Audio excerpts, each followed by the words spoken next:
New videos every day. Okay, today is Sunday, January 29th, and I've got a hero moment here.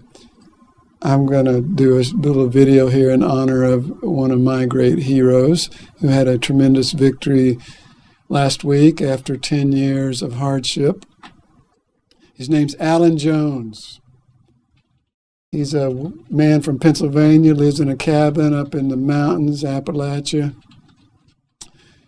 He's a craftsman and a tradesman. He knows how to build and construct and do things. He also likes to hunt and fish. He's also a family man. And he also happened to be, in the early 2000s, an inspector for the Office of Inspector General in Pennsylvania. And Alan Jones also happens to be a man of integrity. He got whiff of something that was kind of fishy as he was doing his auditing and looking for fraud in the state of Pennsylvania. He got a fishy smell, and it went all the way back to Texas. He found money flows that just weren't right. They were going to an agency supposedly for an education reimbursement thing, and then that agency was then paying the money directly to the same exact amount of money to the guy who was the medical director of the Texas Department of Mental Health and Mental Retardation. And he said, "This something's not right about this, you know." And then he looked closer, and it turned out that this medical director was being brought up to Pennsylvania to present to people, to sell something to the people in Pennsylvania, and to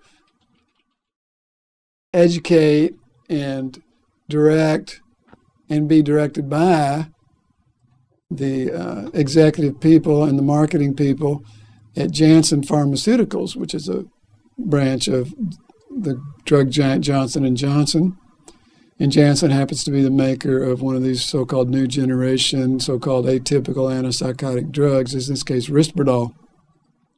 All this went back to Texas, to this thing that started in the mid-1990s in Texas called the Texas Medication Algorithm Project, TMAP. An algorithm is basically a formula, and so this is like a formulary. So a medical algorithm is like, you know, if diabetes, then insulin or something like that, right? You know, but in this case it's called, you know, if depression, then antidepressant. If so-called psychosis, then antipsychotic. If bipolar, then this drug. If ADHD, then that drug, like that. So it's basically a formulary to bring in drugs in response to so-called mental illnesses, right? Well, this was a really attractive thing to the drug companies, because if you got a specific drug in this formulary, then the formulary is adopted by the state of Texas Mental Health Mental Retardation Program and by the Medicaid program. The doctors are then required to use it. So then all of a sudden you've got hundreds of $1 million in sales every year paid for by the state of Texas once you get your drug in the formulary. This happened with a lot of drugs, but Janssen was interested in getting Risperdal on there. And then once they got that done in Texas, they were interested in this being marketed to other states so that there would be a Pennsylvania algorithm project and other states like that. So in this case, it was Pennsylvania, and that's where Alan Jones got wind of it. He started talking out to his bosses. They were basically corrupt bureaucrats. They tried to get him to crush it and not talk about it. He refused. He got fired. He's fighting for his life. He became an activist in the fight to challenge the fraud in the pharmaceutical and mental health care system. In 2004, he went to the Texas Attorney General, started what's called a key time lawsuit. Texas Attorney General took it on in the next couple of years after that. Well, guess what? Last week, and you can Google Alan Jones, you can Google Risperdal, you can Google Janssen, and you can find articles in the New York Times, Washington Post, Austin American Statesman, all over the country. The biggest settlement, the biggest Medicaid settlement, the biggest Medicaid fraud settlement in the history of the state of Texas settled last week, $160 million. And that same company, Johnson & Johnson, is looking at paying $1 billion+ all across the country and federally. So this thing's unfolding and unfolding.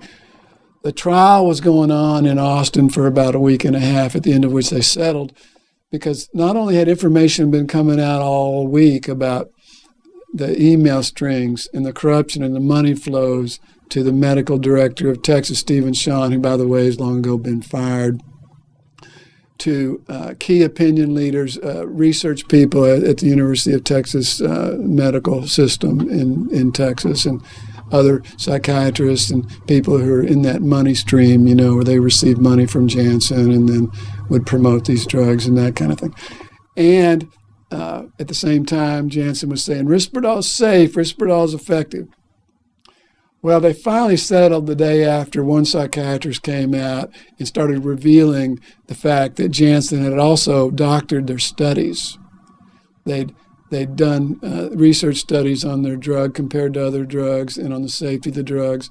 And when problems started showing up with certain subgroups in the studies, they just took that data out and removed it, didn't say anything about it, then presented the studies. This is all laid out in the court documents, which is now going to be public record, which is great. Like I said, you can do a little internet search and find these articles. Alan Jones, Janssen, Risperdal, laid out some of the story that we'd already figured out just by the idea of if it talks like a duck and walks like a duck and smells like a duck, it's probably a duck. So we knew about TMAP for a long time. But then we saw in this trial we could actually see the documents and the corruption and the ethics flows behind the scenes. And then we also got the information on the corrupted and altered drug studies. And in the end result, the lawsuit was settled and the process is continuing. And here's a toast to Alan Jones, heroic freedom fighter from Pennsylvania. Thank you.